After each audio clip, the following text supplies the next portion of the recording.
Thank you very much, Rahman Hoja, and to my distinguished colleagues. I feel I'm there with you. I miss you all, and I hope I can be there again in person.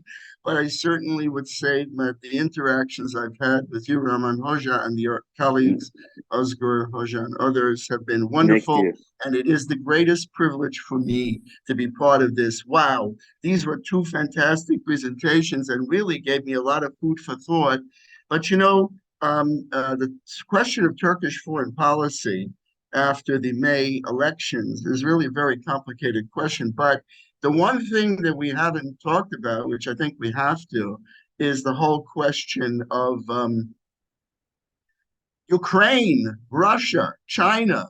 How does this all fit in to Turkey's and Turkey's position on foreign policy? To me, what motivated my thinking was Chancellor Scholz's article in Foreign Affairs, where he says there's a Zeitenwende, there is a tectonic shift in world politics. And clearly, this shift affects everything. US foreign policy, Turkish foreign policy, and in particular, I wanted to hit on a few points related to Turkish foreign policy that really also relate to some of the things that we talked about before. I mean, just reacting quickly, the excellent presentation by Emrah Hoja on the diplomacy led me to think about the Armenian-Turkey soccer or football game that was quite inconceivable probably a number of years ago, but that's hopefully that situation would stabilize. But I think also the presentation by Mehmet Hoja on the energy also influences our thinking in terms of where does that all go. But it all goes in the context of Turkey's relationship with the United States and with obviously with Russia and the Ukraine crisis. I don't want to overemphasize it, but it clearly is there. It's the elephant in the room. I just wanted to start with the elections for a moment, for 2 minutes of a comment on the latest issue of Political Reflection magazine, which has this brilliant cover with Rahman Shah's article on the least unwanted candidate. It gave me a reflection into American politics because what we're dealing with the United States is exactly the same issue. We have two candidates and neither of them are wanted. And I don't know if that's the same situation as in Turkey, but it certainly is the problem in the United States. And they're very, very different, obviously. But I think that is a ubiquitous problem in international relations and in state politics today. I mean, we have candidates all over. They're very contentious. So the Turkish election, I wrote an article, I had the privilege of writing for Political Reflection. I have my ideas. The discussion in the American press was very, very contentious on this subject. That maybe is another discussion for another day. Let me go over some of the big issues I think are in Turkish foreign policy after the elections. Certainly, we have the conundrum, and it is a conundrum on the accession of Sweden and Finland to NATO. And to me, this one I don't really follow it because, is Sweden in NATO? I don't know. Does anybody know the answer to this? I mean, I think it depends on the ratification of the Turkish parliament. Am I right to my colleagues? And therefore, what I don't understand is why didn't the parliament ratify it? Because the AK party has the majority in that parliament. So that for American thinking is completely inscrutable. We don't understand that. But certainly that was a step in the right direction, long overdue, to say that Sweden would enter NATO. Why is that? Because everything, the fulcrum of everything is Ukraine. In the mind of the United States, Russia and China are the principal pivots and the principal focus in politics. So the question is, how does Turkey fit into that? And certainly, President Erdogan has been able, and I think quite masterfully, to balance a number of things that other states have not been able to do. He's been able to say that he supports Ukrainian accession to NATO, supports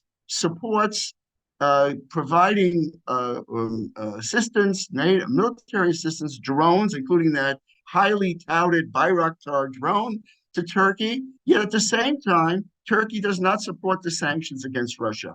In addition, Turkey and Russia, through President Erdogan, have been negotiating on the grain. And actually, there was one very successful negotiation where grain came out, and that was touted and recognized as a great accomplishment.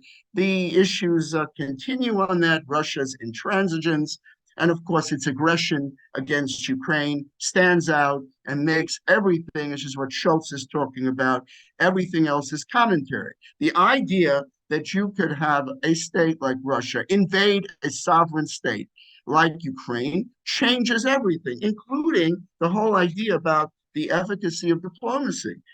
Diplomacy in this atmosphere is very perilous. What are you negotiating with? You're negotiating with Russia, which is a state which commits humanitarian atrocities and aggression against a sovereign state. So I think that I think the American mind, the American politics recognizes Turkey's intercession on this as very, very helpful, including the fact that Turkey has a bridge to Russia and has a connection with Russia, which is very helpful. And I think with all politics being local, an impact of the Congress on providing military aid to Turkey, it's very, very important. Turkey has positioned itself in this way. And that relates, of course, to the S-400, the F-35s, and the F-16s, for which we don't have time to go through it. But the fact is, that was, again, in my humble opinion, a tremendous misstep on Turkey's part, understanding all of the justifications and arguments for it, but it created a tremendous problem because it buttressed and justified the detractors in Congress who have been against providing aid to Turkey. Now, the F-16s obviously are on the table now, and they've been opposed by Senator Menendez. We have to see how that turns out. Hopefully that will turn out positively, and Turkey will receive the F-16s.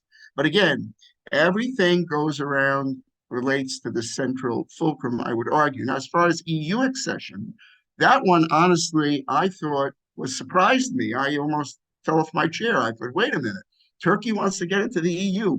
Is that a new idea? Turkey's been trying to get into the EU, and 500 million obstacles have been placed in the way of Turkey's accession to the EU. To me, it's a no-brainer, but it apparently was a big issue for Europe.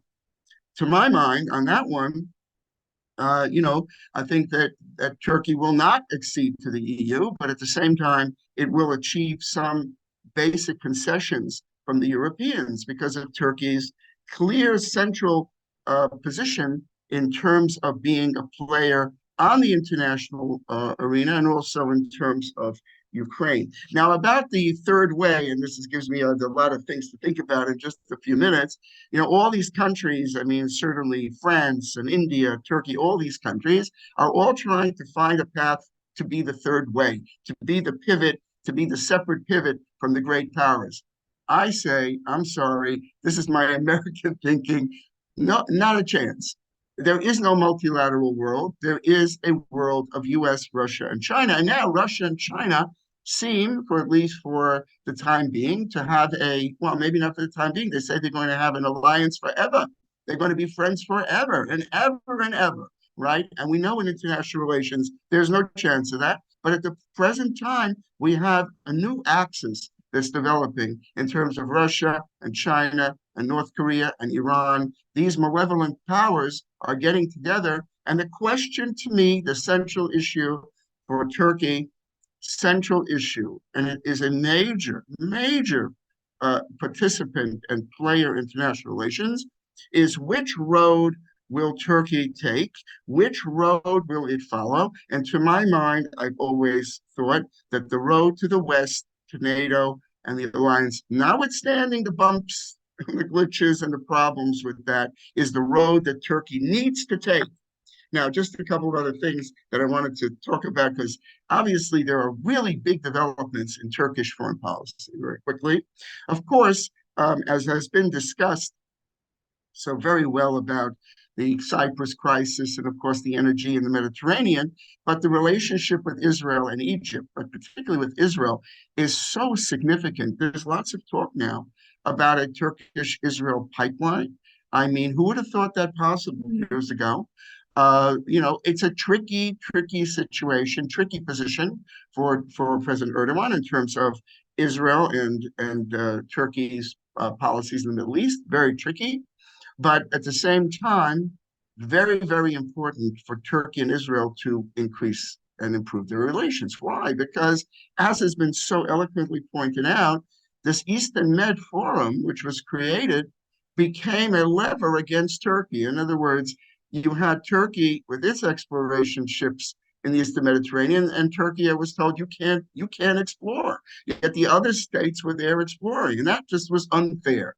Now, to the postscript about Cyprus, my feeling about it in my heart of hearts, I have always felt that the treatment of Turkish Cyprus has been wrong, unfair, and maybe there's a way to open that pivot and to do something on that one and the improved relations with Greece. Now, I do say that clearly, Professor. yes, oh, am I done? Not yet, but within 2 minutes, then we might have time to ask you a question. Okay, Perfect. Two before you go. minutes. I can do it. Your two I'm a minutes, lawyer, fine. but Okay. I'm a lawyer. I can finish a summation in 2 minutes. In Okay, let's go for conclusion, it. in conclusion, I think I would say that Turkey faces tremendous, obviously internal challenges, economic challenges to get its economy going. You've got Mehmet Şimşek in there now, and that's, I think I heard him a number of years ago at the National Press Club. Hopefully, good developments fix the economy, internal, but at the same time, Turkey faces very significant challenges in the region and internationally. And working together, I feel, with NATO and on the Ukraine war, maybe Turkey can be the mediator to end the Ukraine war. But to me, Ukraine is pivotal. And that's the one that needs to be resolved. We could talk about China separately, but the Russia-Ukraine issue is the central issue in the minds, certainly, of American foreign policy makers and American legislators. And in that, I respectfully conclude to my very wonderful and distinguished colleagues.